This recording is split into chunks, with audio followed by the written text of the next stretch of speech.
Have you ever noticed how some people walk into a room and instantly scan themselves from the inside out? Not just the room, not just the faces, but their own tone, their posture, their breath, even the tiny pause before they speak. They are not trying to be dramatic, they are extremely self-aware.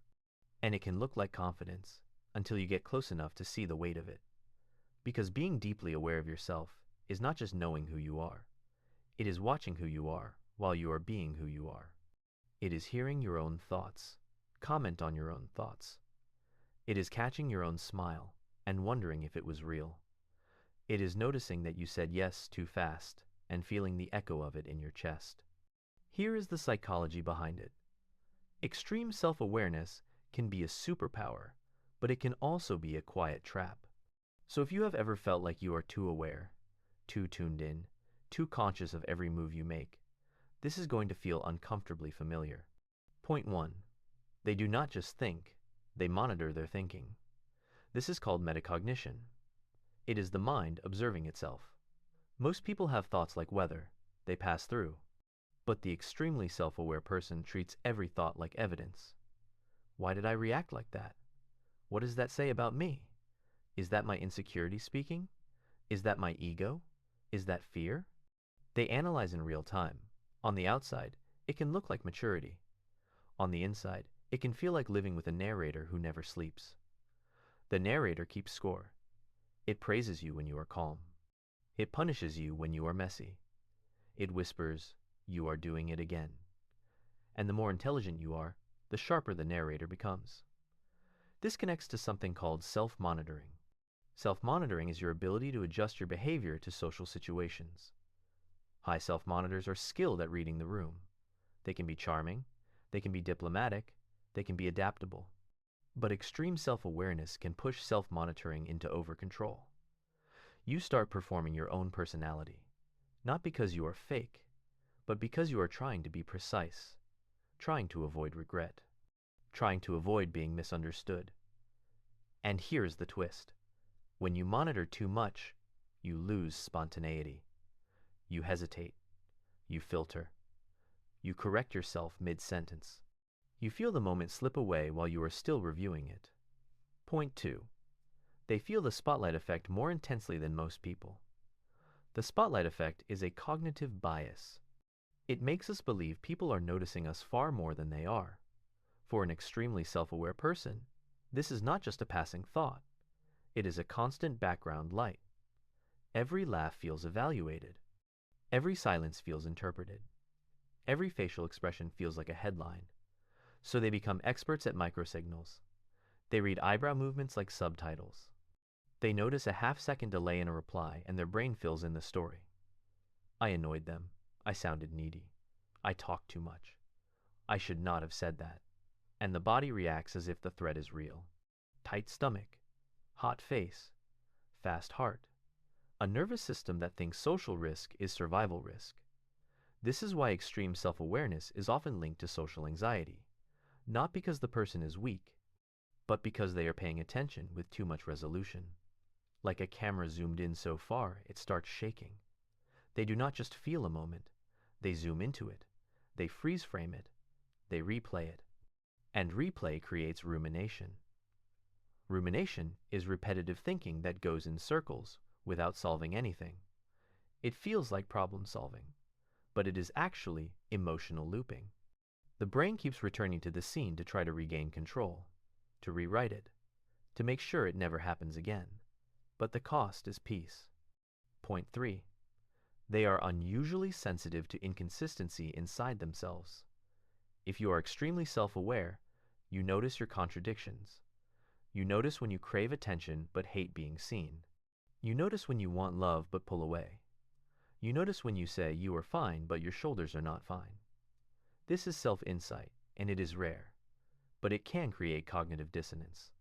That uncomfortable tension when your actions and values do not match? Most people reduce dissonance by rationalizing. They explain it away. But the self-aware person does the opposite. They stare at it. They interrogate it. They ask, what is wrong with me? Why can I not be consistent?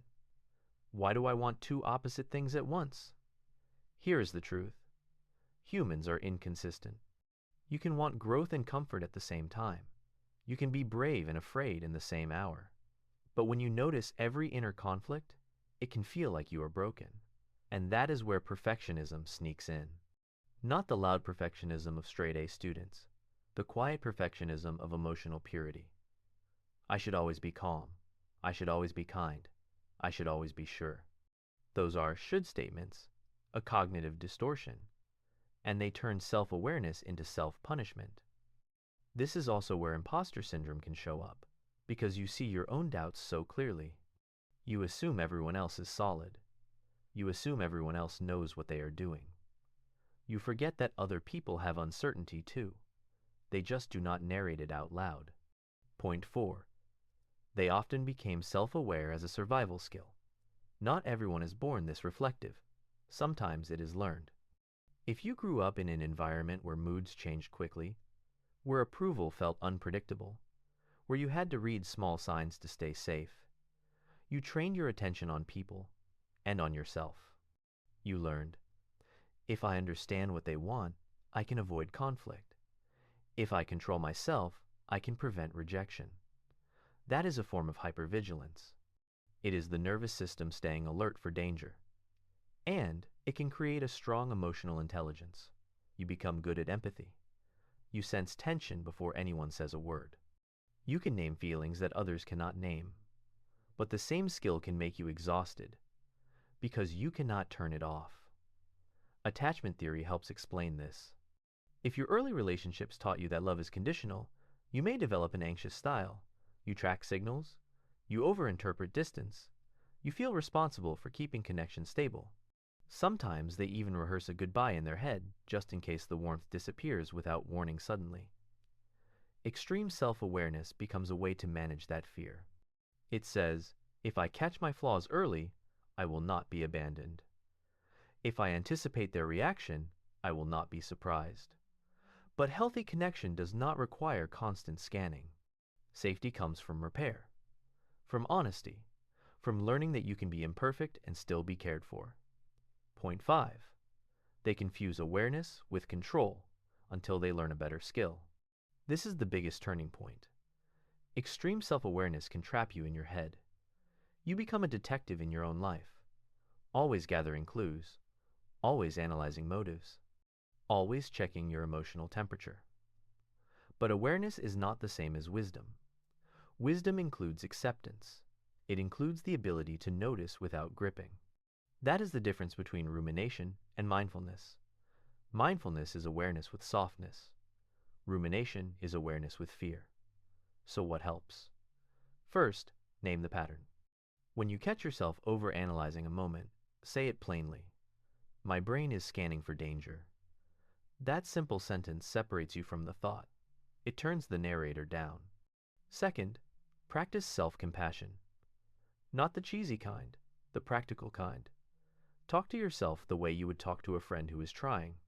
Research on self-compassion shows it reduces anxiety and improves resilience, because shame tightens the mind and kindness loosens it. Third, shift from performance to values. Instead of asking, did I look stupid? Ask, did I show up with honesty? Instead of asking, did they like me? Ask, did I act like the person I want to be? Values create direction when feelings create noise. Fourth, give your nervous system proof of safety. Breathe slower than your panic.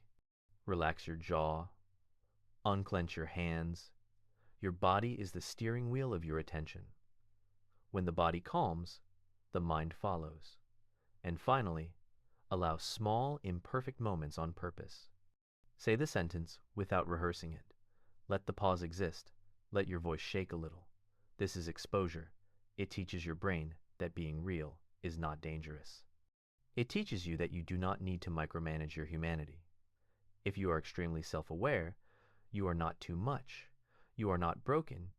You are tuned in. But you deserve rest from your own spotlight. So here is the takeaway. Self-awareness is meant to help you grow, not to trap you in analysis. Use it like a compass, not like a courtroom. Notice yourself, yes. But do not sentence yourself for being human. If this felt like someone finally described what is going on in your head, stay close. There is more psychology behind the patterns we all live with. And if you want videos that make you feel seen without being judged, subscribe. Not because you need another channel, but because you deserve language for what you have been carrying.